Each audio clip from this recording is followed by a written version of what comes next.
आज हम आपको जो एक तो एक्सक्लूसिव खबर देंगे कि पीटीआई के चेयरमैन इमरान खान साहब ने जब अपनी कही हुई एफआईआर दर्ज करवाने की कोशिश की तो उनके साथ थाने में क्या हुआ, ये बहुत ही मजे की स्टोरी है और आपको बताएगी हैसियत पीटीआई की और किस तरह से घबराए हुए हैं। और इसके अलावा हम आपको ये भी बताएंगे कि जो इमरान खान साहब ने इल्ज़ामात लगाए हैं जो कि बड़े संगीन हैं DGC major general Faisal Naseer पर, जो आईएसआई में डीजीसी हैं, उनके बाद जो एक तो आईएसपीआर ने एक ऑफिशियली रद्द-ए-अमल दिया है फौज के इदारे ने, उसके अंदर क्या बात है वो भी बताएंगे। लेकिन फौज का इदारा अब अपने मेजर जनरल के बारे में क्या सोच रखता है और ये मेजर जनरल फैसल नसीर को क्यों निशाना बनाया गया, ये भी हम आपको बताएंगे कि इमरान खान साहब को जो बात हो रही है कि उनको हैंडलर का इशारा है कि मेजर जनरल फैसल नसीर को निशाना बनाओ, वो भी आपको बताएंगे। तो चलिए, आपको हम अब इमरान खान साहब को पता है फ्रस्ट्रेट हुए हैं। हालात ये है कि उन्होंने जो काबीना की कल मीटिंग हुई पंजाब में, वहां पर पीटीआई के लोगों ने कहा एफआईआर काटें। जो सीएम पंजाब से चौधरी परवेज लाई, उन्होंने कहा कि यार क्या हो गया तुम लोगों को, एक सर्विंग मेजर जनरल का नाम कह रहे हो तुम लोग, मैं एफआईआर में डाल दूं, ये मैं नहीं कर सकता। उस पर बड़ी बहस हुई। उन्होंने कहा यार देखो, जो हमलावर है वो हमने पकड़ लिया हुआ है, हमलावर को जिसने गन बेची वो भी पकड़ लिए हुए, उससे तफ्तीश करवाओ। आईजी पंजाब को बुलवाया गया। पीटीआई ने कहा कि ठीक है जी, अभी एफआईआर ना काटे, करनी काटनी, पहले एक जीआईटी बनाए जो तमाम इन्वेस्टिगेट करे, जीआईटी की रिपोर्ट की बुनियाद पर एफआईआर कटे। उन्होंने कहा कि नहीं भाई, जेआईटी भी बाद में बनती होती है, पहले एफआईआर कटेगी, उसके बाद तहकीकात आगे बढ़ेंगी, फिर अगर किसी का नाम आता तो उसका नाम उसमें शामिल हो जाएगा जिमनियों में। वो उसके ऊपर बड़ी बहस हुई, ले दे हुई। उसके बाद जब सफ़ेद जवाब मिल गया, चिट्टा जवाब जिसे कहते हैं, चौधरी परवेज लाई की जानब से, तो मामला फिर इमरान खान साहब के कोर्ट में गया, बॉल गई। फिर वहाँ पे चौधरी परवेज लाई गए बात करने, उन्होंने जाके कहा कि खान साहब क्या हो गया, ये हम मारे जाएंगे सारे। तो उन्होंने कहा कि नहीं फलान ये वो। उन्होंने कहा खान साहब आपने सियासी करना है ना, वो आप एक बयान दिलवा चुके हैं असद उमर के जरिए, बस बहुत है उतना, एफआईआर जाने दें। उन्होंने कहा, इमरान खान साहब ने खैर वो कहा अच्छा ठीक है, सोचो देखते हैं, वो चले गए। उसके बाद अब आपको पता है ना, पंजाब में मुशीर दाखिला कौन है? फॉर्मर गवर्नर पंजाब उमर सरफराज चीमा, जो पीटीआई के हैं। हुआ यह कि खान साहब ने अपने उसको रिश्तेदार को, जो भांजा है जुबैर नियाजी, उसको भेजा कि तुम जाओ थाने वजीराबाद में और उधर एफआईआर दो। वो कहते हैं कि 2 सफ़ों का एक दस्तावेज लेकर वो चला गए दरख्वास्त की, और उसमें मियाँ शहबाज शरीफ साहब का, वज़ीर आज़म साहब का भी नाम था, वज़ीर दाखिला राना सनाउल्लाह साहब का भी नाम था, आईएसआई के DGC major general Faisal Naseer साहब का भी नाम था। कहता जुबैर नियाजी उधर चला गया, तब वो थाने के हमले को वो कहें कि जी दरखास्त वसूल करें, वो दरखास्त ना वसूल करें। थाने का हमला पीटीआई की पंजाब में हुकूमत दरखास्त नहीं वसूल कर रहा जुबैर नियाजी से। जो पीटीआई के यूथ विंग वगैरह के कुछ सरबराह भी इमरान खान साहब ने बनाए हुए, वैसे तो कहते हैं कि मुरूसियत नहीं होनी चाहिए, लेकिन अपनी पार्टी में भी तमाम ओहदों पर वो लीगल विंग का वो हसन नियाजी बनाया हुआ है, भांजा है, इधर ये जुबैर नियाजी है। वो जुबैर नियाजी के लिए दरखास्त वसूल करें, पुलिस वाले कहें दरखास्त नहीं वसूल करनी। अब वहां में बहस शुरू होगी। अब जुबैर नियाजी मुशीर दाखिला उमर सरफराज चीमा को फ़ोन करें, वो फ़ोन ना उठाएं, ठीक है, क्योंकि उनको आइडिया होगा कि ये वहां पे थाने में बैठा है, मुझे इसलिए फ़ोन कर रहा है कि मैं कहूँ कि इससे दरखास्त वसूल कर लो। कभी उनके स्टाफ को कॉल करें तो वो कहीं मीटिंग में है, कभी वो कहीं वो फला जगह पे गए हुए आते हैं, बताते हूँ मैं उनके साथ नहीं हूँ। अब वो फ्रस्ट्रेट हुए जा रहे हैं, इसमें घंटों गुजर रहे हैं। अब मज़े की बात यह है कि वहाँ पे सहाफ़ी भी मौजूद थे। सहाफ़ी कहें जुबैर नियाजी को कि यार दरखास्त दिखाना, तो जुबैर नियाजी दरखास्त तो दिखाए कि नहीं, वो आप लोग पिक्चर लेंगे, भी पिक्चर नहीं मैंने देनी। जब दरखास्त इधर जमा हो जाएगी और हमें पुलिस इस पर एप्लीकेशन नंबर लगा के दे देगी, ये थाने का एक मैकेनिज्म होता है कि आप जाते हैं एफआईआर कटवाने के लिए, आप अपनी वो देते हैं एप्लीकेशन के, जनाब मेरा ये मसला है और मैं इसके खिलाफ कार्रवाई चाहता हूँ, तो वो आप अपनी दरखास्त तहरीरी जमा करवाते हैं, पुलिस उस पर एक नंबर लगा देती है कि जी ये इतने नंबर आपकी दरखास्त है, वो दरखास्त वसूल हो जाती है।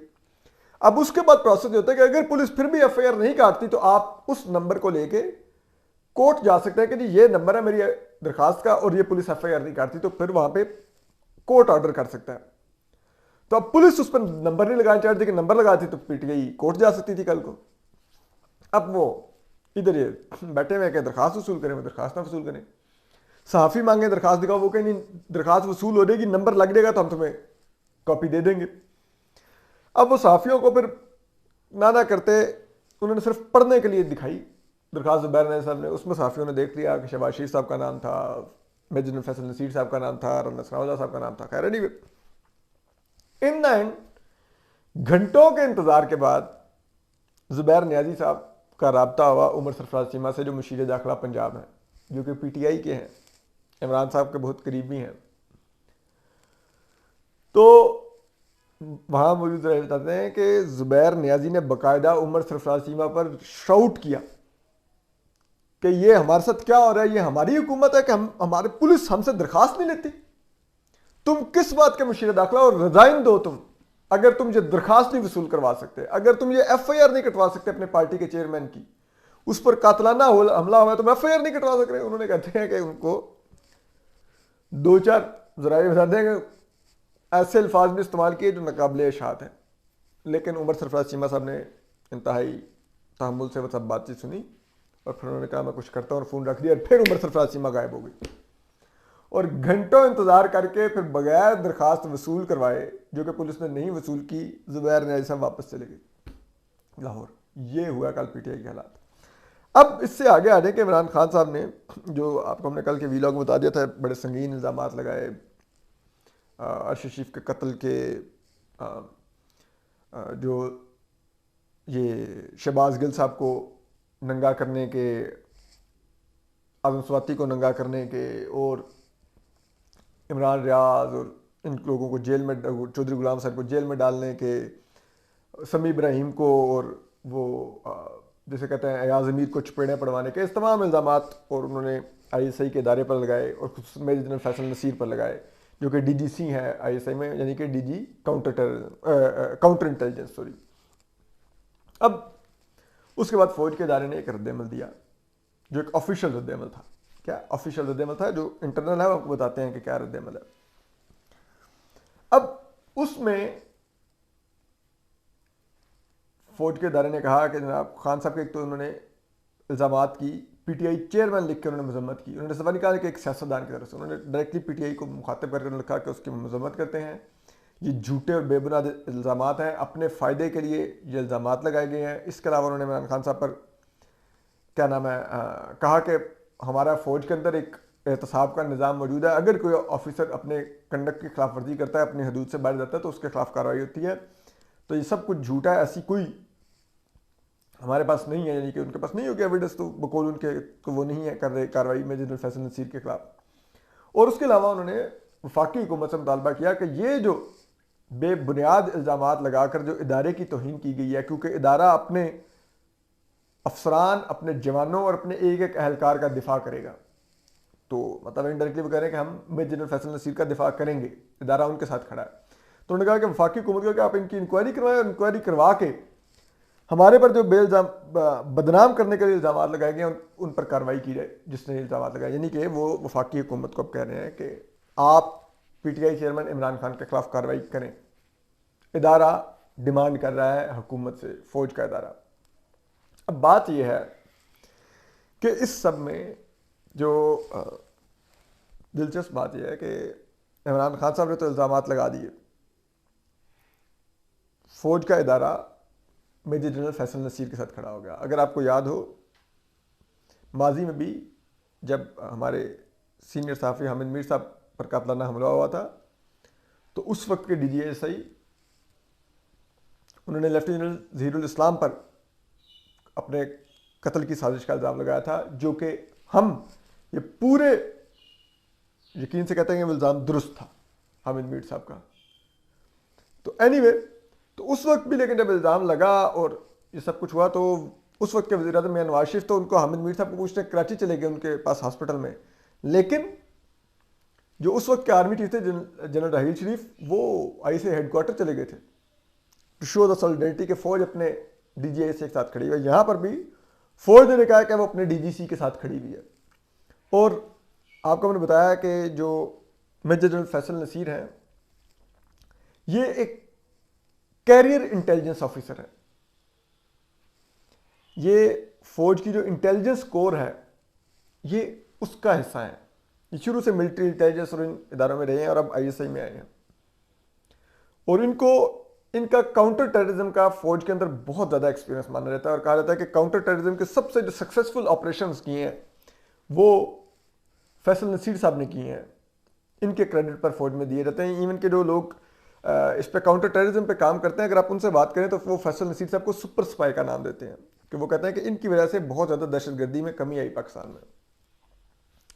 लेकिन इस सब के बावजूद ये जो सब कुछ इमरान खान साहब ने किया है, इसके बाद वैसे तो इंटेलिजेंस कोर का कभी भी कोई ऑफिसर लेफ्टिनेंट जनरल तक नहीं गया पाकिस्तान में अभी तक, शायद अगर मैं गलत हूं, लेकिन अभी तक कोई नहीं गया लेफ्टिनेंट जनरल के रैंक तक।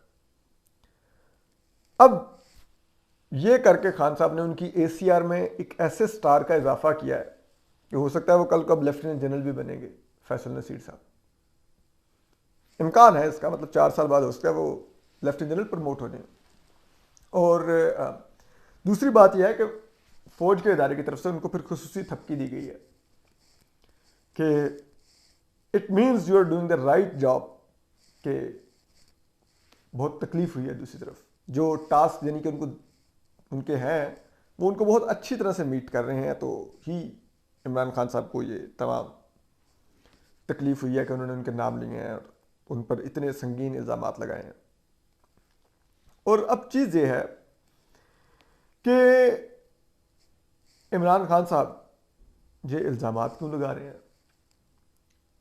नजम सेठी साहब भी कल कह रहे थे अपने शो में कि हैंडलर्स ने उनको कहा है, और लोगों का भी यही है कि उनको पीछे से कहा गया है। अगर आपको याद हो, आज से 3 हफ्ते पहले हमने जब अभी किसी ने मेजर जनरल फैसल नसीर साहब का नाम भी नहीं लिया था, इमरान खान साहब ने भी डर्टी हैरी तक भी नहीं कहा था, सिर्फ इतना एक प्रेस कॉन्फ्रेंस उन्होंने कहा था कि इस्लामाबाद में एक शख्स जब से आया तो ये हुआ। ये तकरीबन 2.5-3 हफ्ते पहले की बात है। तो हमने उस वक्त वीलॉग करके बताया था कि इमरान खान साहब किसकी तरफ इशारा कर रहे हैं, मेजर जनरल फैसल नसीर की तरफ इशारा कर रहे हैं, और फिर हमने उनकी पूरी प्रोफाइल बताई थी। उस प्रोफाइल में हमने जिक्र किया था कि मेजर जनरल फैसल नसीर की लेफ्टिनेंट जनरल फैज हमीद से नहीं बनती थी, क्योंकि मेजर जनरल फैसल नसीर उस वक्त ब्रिगेडियर थे और सेक्टर कमांडर सिंध भी रहे हैं और सेक्टर कमांडर बलूचिस्तान भी रहे हैं MI के। तो वो इंडिपेंडेंटली खुद बहुत जगहों पे ऑपरेशंस करते थे जहां पर वो ISI को लूप में नहीं लेते थे। और ISI के जो वहां के सेक्टर कमांडर थे कोयटा के, वो या कराची के, तो वो बड़ा इस चीज़ को माइंड करते थे और वो लेफ्टिनेंट जनरल फैज हमीद को कहते थे कि दिस इज द ऑफिसर जो हमसे कोऑपरेट नहीं करता। अब कहने को MI फौज के अगर अंदर आप डिस्कस करेंगे टर्म, तो MI ISI की सिस्टर ऑर्गेनाइजेशन कहलाती है, लेकिन MI और ISI में ये तमाम intelligence by the way IB और ISI में भी इनमें आपस में नहीं बनती, इसी तरह MI और ISI में भी नहीं बनती।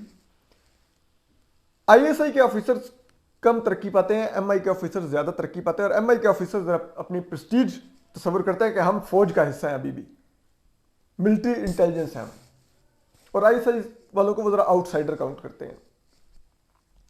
तो वो एक प्रेस्टीज का भी एक शायद पहलू हो फैसल नसीर साहब का कि वो ISI के लोगों को जरा इतना अहमियत नहीं देते होंगे। तो इस चीज पर लेफ्टिनेंट फैज हमीद जो थे वो इनको नापसंद करते थे, और उन्होंने कहते हैं कि जब मेजर जनरल फैसल नसीर अभी हाल ही में ये मई जून में प्रमोट होकर मेजर जनरल, उससे पहले ब्रिगेडियर थे, तो लेफ्टिनेंट फैज हमीद इनकी प्रमोशन में भी रुकावट बने रहे कि इनकी प्रमोशन नहीं होनी चाहिए। और फिर जिस किस्म के उस वक्त सियासी गेम्स होती थी, उसमें भी जो मेजर जनरल फैसल नसीर थे शायद वो उस वक्त की जो पॉलिसी थी उसको लेकर नहीं उस तरह चलते थे जिस तरह से लेफ्टिनेंट जनरल फैज हमीद चाहते थे। तो उस वजह से ये उनके नहीं पसंदीदा थे। तो जब ये इस्लामाबाद में आए तो उसी वक्त फिर इमरान खान साहब के कान भरने शुरू किए गए कि इसको टारगेट करें, ये नहीं रहना चाहिए इस्लामाबाद में, ये रहा तो जो खेल हमने खेलना है वो खेलना मुश्किल हो जाएगा। ये फिर उनके हैंडलर इमरान खान साहब के जो थे ना, उन्होंने उनके कान भरने शुरू कर दिए। और फिर इमरान खान साहब ये वाज लाइक कि वो फिर उनको जब टास्क मिल गया, अभी भी जो वो कर रहे हैं वो टास्क की बुनियाद पे कर रहे हैं, तो फिर उन्होंने हेडल लिया मेजर जनरल फैसल नसीर को और उनको फिर उन्होंने कोशिश की कि इनको किसी तरह हटवाएं। पहले वो दबे लफ्ज़ों में बगैर नाम लिए करते रहे, फिर अब इन द एंड उन्होंने नाम लेके उनके ऊपर एक, जिसे कहते हैं ना, पूरा इल्ज़ामात का ब्रश चला दिया मेजर जनरल फैसल नसीर पे इमरान खान साहब ने। और इमरान खान साहब का बुनियादी मकसद ये है कि इस वक्त जो आर्मी चीफ की तैनाती का मामला है उसमें इमरान खान साहब इस वक्त इररेलेवेंट हो चुके हैं। तो इमरान खान साहब अपनी रेलेवेंस बनाना चाहते हैं दोबारा। इस पर भी आपको डिटेल्स बताएंगे। तो ख्याल रखिए, सलामत रहिए, अल्लाह हाफिज़। YouTube पर गूगली न्यूज देखने के लिए youtube.com की सर्च बार में गूगली न्यूज टीवी टाइप करें। गूगली न्यूज के पेज पर सुर्ख रंग के सब्सक्रिप्शन वाले बटन पर क्लिक करना ना भूलिए। YouTube पेज पर अपलोड होने वाली वीडियोस से बाखबर रहने के लिए बेल आइकन पर क्लिक कीजिए। आपको हर नई वीडियो के बारे में नोटिफिकेशन मौसूल हो जाएगा।